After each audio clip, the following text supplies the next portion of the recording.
안녕하세요. 해외 가족 연수 영상을 올리는 다정환입니다. 오늘은 가족 연수 준비 세 번째고요. 준비 영상으로는 마지막이 될 것 같아요. 다음 편부터는 현지에서 준비를 하겠습니다. 오늘 준비한 내용은 짐 꾸리기, 카드 현금 준비, 한국 초등학교 관련된 내용, 연수 이후 여행 준비, 장기간 여행 전에 확인할 사항으로 준비를 했습니다. 첫 번째로 짐 꾸리기. 너무 힘들었어요. 성수기인 여름이라면 부피나 무게가 간단하겠지만 우리가 가는 10월에서 12월의 기후는 의견이 굉장히 다양해요.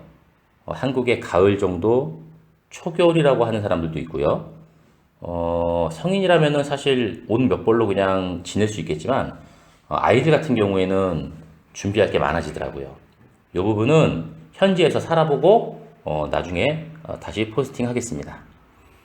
또 몰타에는요, 유네스코로 지정된 만큼 뭐 그래서 그런지 모르겠지만 공장이 없대요. 그래서 공산품도 전량 수입에 지금 의존하고 있는데 물론 품목별로 가격이 저렴한 것도 있겠지만 그럴수록 질은 더 좋지 않겠죠? 한국에 다이소 같은 게 있으면 얼마나 좋을까? 뭐 그 나라에서는 실내에서 신발을 신고 산다고 하는데 다이소에 가면 몇천 원짜리로 질 좋은 그런 슬리퍼를 구매할 수 있거든요. 그래서 이것저것 뭐 압축팩, 수세미, 반지꼬리, 우산 여러 가지를 다이소에서 구매하다 보니까 한 8만 원어치는 산 것 같아요. 여러분들도 필요한 건 미리 준비를 해 가시는 게 좋을 것 같고요. 어학원에 계신 분께서 여성용품 생리대도 가급적이면 준비해 가서 들어가는 걸 추천해 주시더라고요. 그분이 써봤는데 별로 안 좋았나 봐요.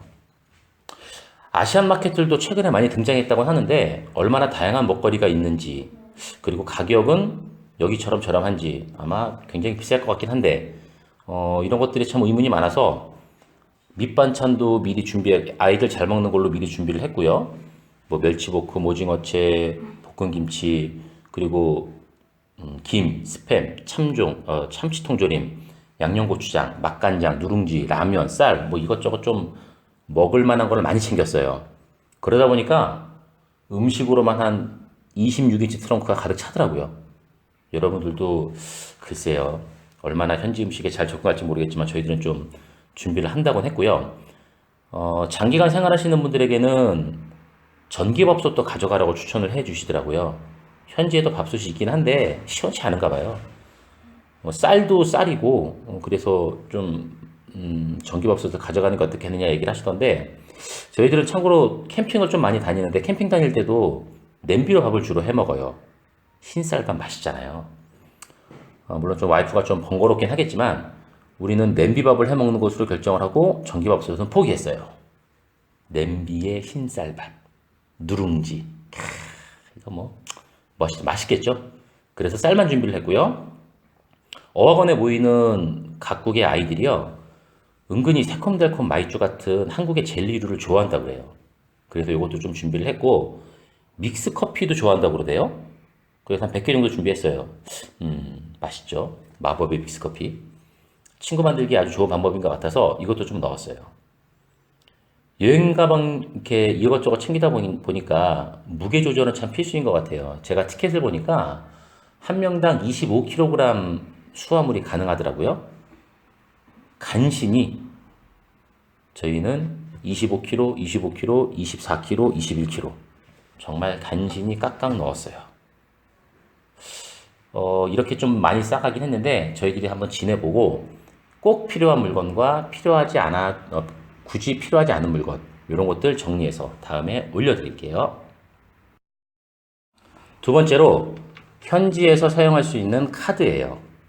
저도 신한카드를 쓰고 있는데 신용카드로 해외에서 결제할 때마다 결제 건당 1.18%의 수수료가 발생한대요. 이거 그렇게 높은 편은 아닌데 4박 5일, 뭐 9박 10일 이 정도 이렇게 간다면 뭐 현금 얼마, 신용카드 몇 번 이렇게 쓰는 것으로 할 수 있겠지만 3개월을 신용카드를 아무리 적게 쓴다 하더라도 많이 쓸 것 같아요.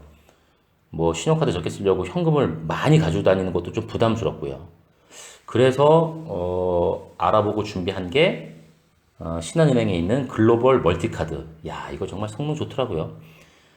신한은행에 제가 현금을 넣어놓고 원화로 그리고 필요한 금액만큼 외환으로 충전을 하는 거예요. 저는 뭐 유로를 쓸 거기 때문에 유로로 충전을 하고 물론 뭐 유로뿐만이 아니라 달러, 뭐 스위스 프랑 이렇게 10가지 종류로 충전을 다 할 수가 있어요. 충전을 한 다음에 이 카드를 사용하게 되면 체크카드처럼 빠져나가요. 가장 중요한 것은 결제 건당 수수료가 없다는 거죠. 네. 또 하나는 충전된 금액을 현금 인출기 ATM기에서 그냥 수수료 없이 현금을 꺼낼 수도 있어요. 괜찮겠죠? 제가 이걸 만들 때 물어보니까 신한은행 직원들은 거의 다 갖고 있대요. 가지고 있다가 다음 여행 때도 쓸 수 있을 것 같아요. 사실 제가 마지막에 좀 고생을 했던 게 이건데 마지막으로 해외에서 인터넷 뱅킹이나 스마트 뱅킹을 하시려면 미리 조치해야 될 사항이 있더라고요. 은행마다 피해를 방지하기 위해서 해외 IP 접속 차단 서비스 이것을 설정이 되어 있어가지고 차단되어 있을 거예요. 그래서 해외 IP에서는 접속이 안 돼요. 이것을 미리 풀어놓지 않으면요 해외에 나갔을 때 현금 거래를 할 수가 없겠죠. 인터넷 거래를. 또한 유심칩도 이제 저는 바꿀 예정인데 유심칩 바꾸시는 분들도 바꾸시고 나면 본인 인증을 할 수 있는 방법이 없어요. 물론 있긴 하지만 너무너무 복잡하고 한국에 있는 누군가를 통해야 되고 정말 방법이 없는 거나 마찬가지예요. 그래서 저는 출발하는 당일날 오전에 이걸 알고 나서 농협, 국민, 우리 신한은행 전부 다 직접 가가지고 확인을 하고 차단 서비스를 해제하고 이렇게 했어요. 본인 인증 절차 자체를 없앨 수가 있더라고요. 이것도 은행에 문의를 하셔서 내가 해외에 나갔을 때 해외에 접속하는 IP로 그리고 해외에 있는 유심으로 한국에 있는 계좌에 거래를 할 수 있도록 조치를 하시는 것이 꼭 필요하겠습니다.